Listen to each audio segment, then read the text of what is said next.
Bonjour, je suis Virginie Bapaume, je gère une agence de communication digitale, donc je conseille les marques sur leur stratégie de communication.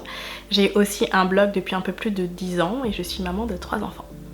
Mon mantra est un peu particulier. Mon mantra c'est au pire on te dit non. En gros, il faut toujours demander, ne pas hésiter à demander, ne pas hésiter à solliciter, etc. Et au pire, ce qu'on risque vraiment c'est qu'on te dise non en fait. Donc voilà, c'est mon mantra.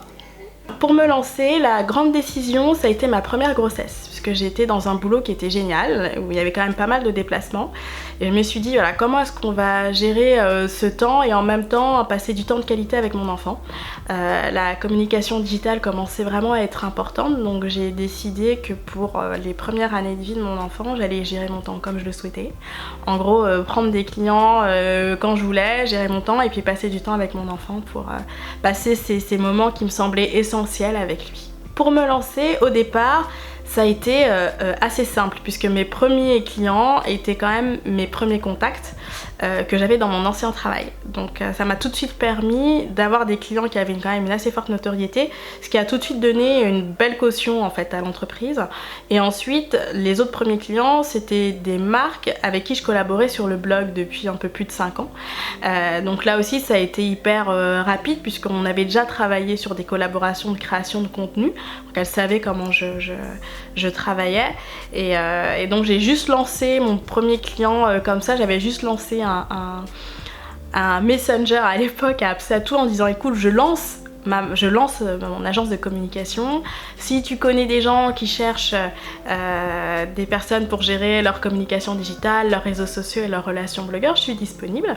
On s'est vu la semaine suivante et elle m'a signé 1 an. Donc voilà, c'est comme ça que ça a commencé. Donc ça a commencé avec des marques importantes, donc je pense que ça a beaucoup aidé aussi. L'impact du blog a toujours été très importante.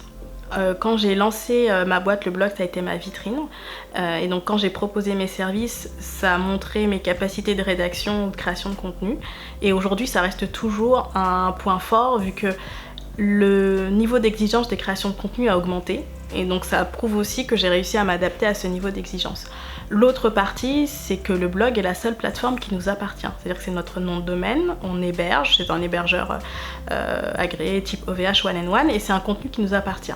On se rend compte aujourd'hui que dès qu'on a des plateformes tiers comme Facebook, Instagram ou Twitter qui plantent, ou comme Le Monde qui a annoncé qu'il fermait sa plateforme de blog qui héberge des blogs depuis plus de 10 ans ferme, on se retrouve avec plus rien. Donc du coup le blog reste. Aujourd'hui les gens vont énormément sur Google, donc travailler son référencement, travailler son référencement sur Google et son blog, ça reste pour moi une priorité.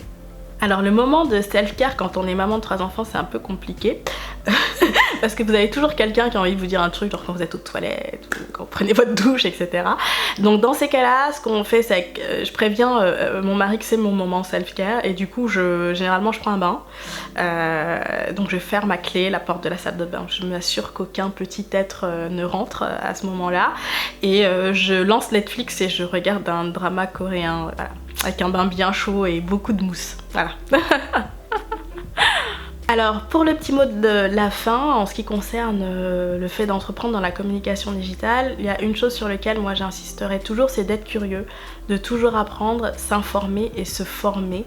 Il y a énormément de modules qui existent en ligne sur YouTube ou d'autres plateformes qui vont vous permettre de toujours mettre à jour vos connaissances et du coup de ne jamais être à la traîne sur ce qui fait en matière de digital.